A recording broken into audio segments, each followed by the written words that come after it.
Let's take a quick trip down memory lane. So way back in November, I took a month-long trip to Florida. I really just needed to get away for a bit, but also needed a safe place to do that. So off to my brother's place, which provided a secluded getaway, which also didn't compromise pandemic safety measures. So anyway, while I was down there, I needed some sewing to do, of course, and then I edited the video about that sewing way back in December and had it planned to post in December, but then realized that December was not the right time to have a video themed around like beach and swimming and all that. So anyway, here it is.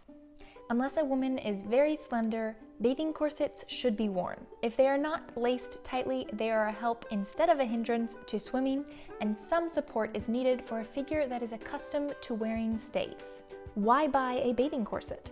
It really isn't necessary. Buy an extra pair of Warner's rust-proof corsets, take them off, dry them, and put on a fresh pair. You will find them without rust spots when next required. There is a demand that annually grows for bathing corsets, which certainly add symmetry to the figure and help the wearer to adjust her costume that it looks well and feels so, in the surf and out.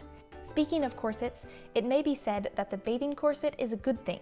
It is made of plain white canvas with a few bones in it and a good stout lace at the back, which may or may not be tied tightly. It holds up the figure, supports the back, and if one is accustomed to a corset, it is better on than off. The dire backache and the lassitude which follow sea bathing can frequently be traced to the fact that the bather takes off her support and then takes the most violent exercise of her life, battling the waves of the deep sea. I am going to make a corset to swim in. Sounds a bit weird, but it is something that was done historically. Now, when I was originally researching bathing corsets, I didn't find a whole lot. There only seems to be a couple examples of bathing corsets in museums. But then there's a few other ones that I came across that are patents for different bathing corset designs. The most frequent design elements that I have noticed in these patents and the museum examples is there's no busk, and the next thing is there's no lacing in these examples. It mostly is a wraparound style where the opening is in the back of the corset and then the straps kind of wrap around your waist and then attach with usually a buckle in the front. So on my quest to create a bathing corset, I used two examples that I kind of combined into one corset for me. The main one is the corset example in the Met Museum. It is from 1902 and it is made out of wool.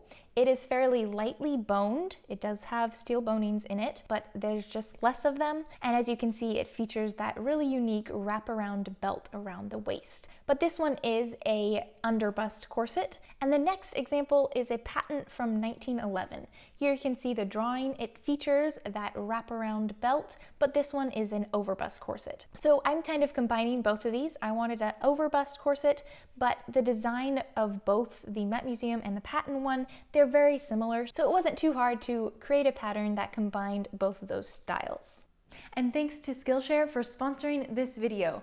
Skillshare is an online learning community with thousands of classes for creatives, whether it's learning something new, honing existing skills, or just a love for learning. Skillshare has so many opportunities. I personally just started the class YouTube Success Script, Shoot, and Edit with MKBHD, taught by Marquez Brownlee. Even though I'm not a tech channel, his class is engaging, interesting, and also very relevant to my own YouTubing journey. So I am enjoying learning from his class. The first 1,000 people to use the link in my description will get a free trial of Skillshare Premium membership, and after that it's only around $10 a month. And now let's get sewing.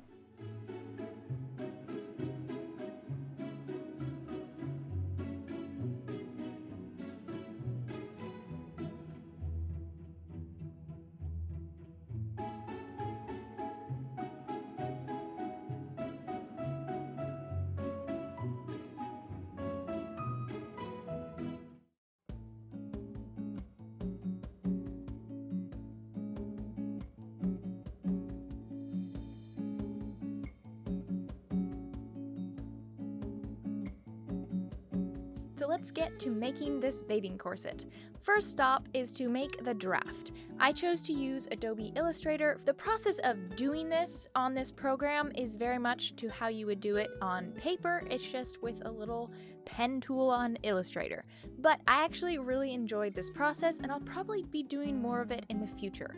But I basically just took my measurements and then divided them based on how I thought each pattern piece should look. I then got it printed out and cut out of this lovely hot pink fabric for a mock-up. And then I used masking tape to tape on the boning. This is a quick way to get boning on a mock-up. And then I tried it on and it really fit quite well. I was very happy with it. Just a few adjustments to make. I then could start working on the actual corset. But first, I've got to clear my workspace of some surfboards that we used during our trip down there. After the table was cleared, I then brought out my fabric for this project. I am using this lovely plaid wool. I chose to follow the example of that bathing corset in the Met Museum, and I chose the plaid because I thought it would just be really fun to pattern match it. The front few pieces of the corset are cut on a bias. I chose to do this to add a little comfort to the corset. It's not standard to use a bias cut for a corset because it has some stretch to it and then can affect the fit of a corset. For this, I was going for not as structured style corset, and so I felt the bias cut would be okay. And then for the lining, I chose to use a cotton flannel. The wool was a little itchy against the skin and I wanted something a little softer, and so I chose this brown cotton flannel.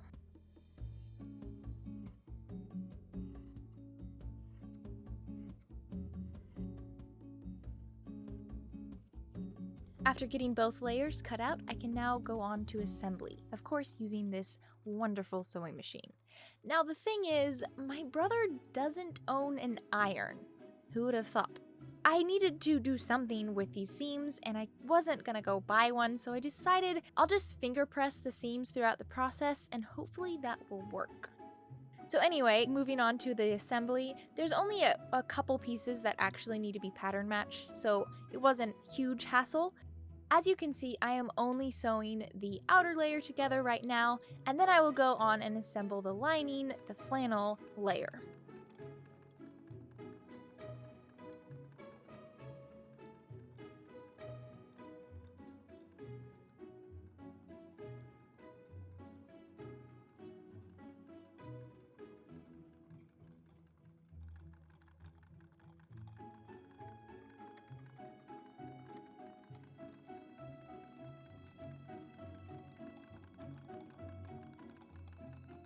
Now there's a step that's very important to remember when using this sewing machine. It is a chain stitch, which means you need to lock the end securely or the whole seam will just come apart really easily. Now before I can go on and attach these two layers together, I am first going to make the belt/back section of this bathing corset. I am sewing both layers together, trimming down that edge so one is a little shorter than the other.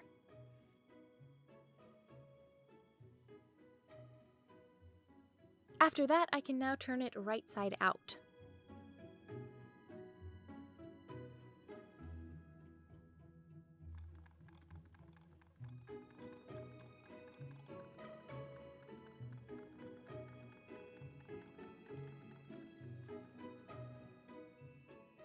After doing that, I now need to finish this little V section to the belt/back piece. If I sewed this together with when I did that outer seam, I wouldn't have been able to turn this piece right side out very easily, or actually it would be impossible. And so I am just folding those edges in on itself and then using a top stitch to secure it all in place. At this little point here, I wasn't able to fold in the fabric very much, and so the raw ends aren't very secure, so I'm just doing some hand sewing to get that more secure there, and then I'm kind of doing a flossing detail just to really make sure that point doesn't shred when I'm wearing the corset and in the water.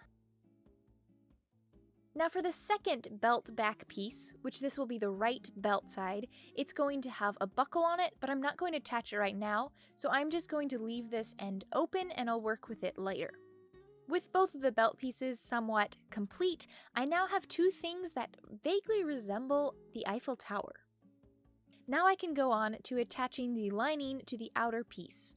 First, I'm trimming away one side of all the seam allowances, that is except for the center front seam. This will eliminate some bulk along these seams.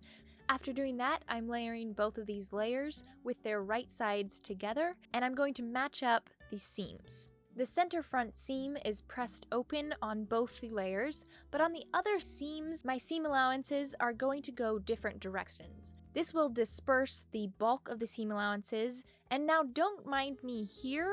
I am now pinning the bottom sides together as well as the top, and I'll talk about that in just a minute. But I got those sewn together with a 1/2 inch seam allowance. It was fairly straightforward and simple. I then trimmed down one of the seam allowances. Again, this will help dispense that bulkiness of 2 seam allowances ending at the same point. And now for the back, I am going to attach my belt pieces. And as you can see, I had a fairly large seam allowance turned in. This will just help give more support back there. And then I'm slipping the belt in between those two. Now here's where I realized my mistake. I don't have any openings in order to put the bonings into the corset. Because I sewed both the top and the bottom of both pieces together, there's no opening, of course, and so I had to take out one of those seams. Fortunately, a chain stitch is really easy to take out as long as you just get that thread on the right side of the fabric and you just pull on it. It's super satisfying. Now we can get back at attaching the belt pieces. So after getting that pinned in place, I'm just using a top stitch and securing it all together. It's now time to create the boning channels. First up, I am making sure that both the seams of the lining and the outer fabric match up well, and then I'm doing a stitch right in the ditch of the seams. This is just closing off that side, and then I'm doing another line of stitches right about 1/4 inch away from it, and that will create my channel. And then I just repeated that based on which seams needed boning channels.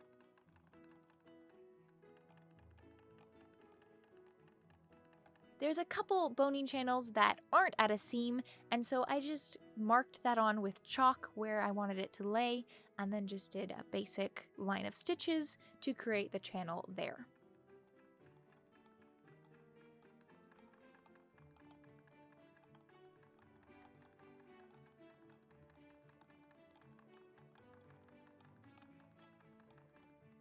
And now I can insert my steel boning into these prepared channels. And we are getting very close to the completion of this bathing corset. For the top edge, which is the final edge to finish, I first sewed about a 1/2 inch away from the raw edge. This will keep all the boning in place as I continue the process. I then sewed a piece of twill tape along that raw edge, and now I'm turning that over onto itself, which is hiding those raw edges, and getting it hand sewed in place. I chose to do it this way so I could eliminate the bulk that a regular seam would create. Now after getting that hand sewn in place, I now have this stitch that I did to secure all those bonings in place while I worked, and now I'm just going to rip that out, which is again so satisfying. This is the easiest seam ripping you ever have to do when you're working with a machine that does chain stitching. But anyway, after that, I now am doing another stitch in the same basic area, but more evenly, and this is just a top stitch to match the look of the rest of the corset. We are getting very close. One of the last steps is to secure the buckle. Now thing is, my buckle is a little bit large for my belt, which I could have not had happen if I had measured a little bit more correctly, but anyway, it works. But as you can see, I am first turning that wool edge over the buckle, and then I'm turning the flannel layer in, securing all those raw ends inside. And now I'm just doing a top stitch to finish it up. And now I need to create some holes so that the buckle has something to latch into. I am using an awl to create these holes. I usually can't do this with my corsets because I'm using so many tightly woven fabrics. I just can't get the hole big enough. But with this fabric, I had no issue with it, and it will just keep the fabric more intact and thus will make it last longer. And then I'm just finishing up the hole with a grommet.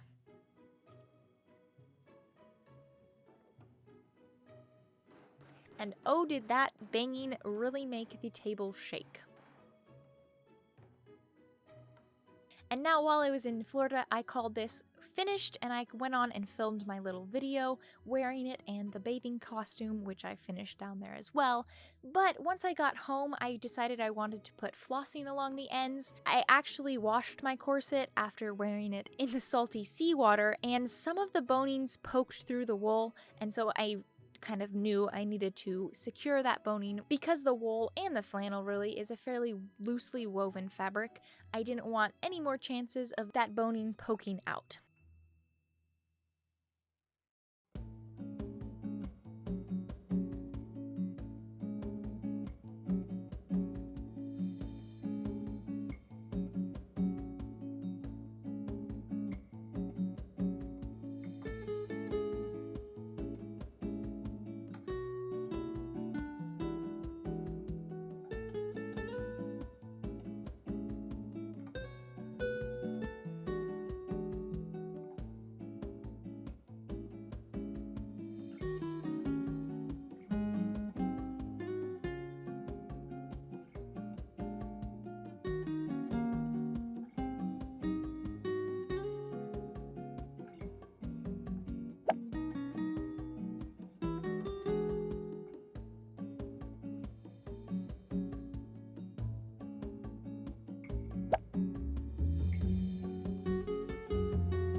And there you have it, making a corset to swim in.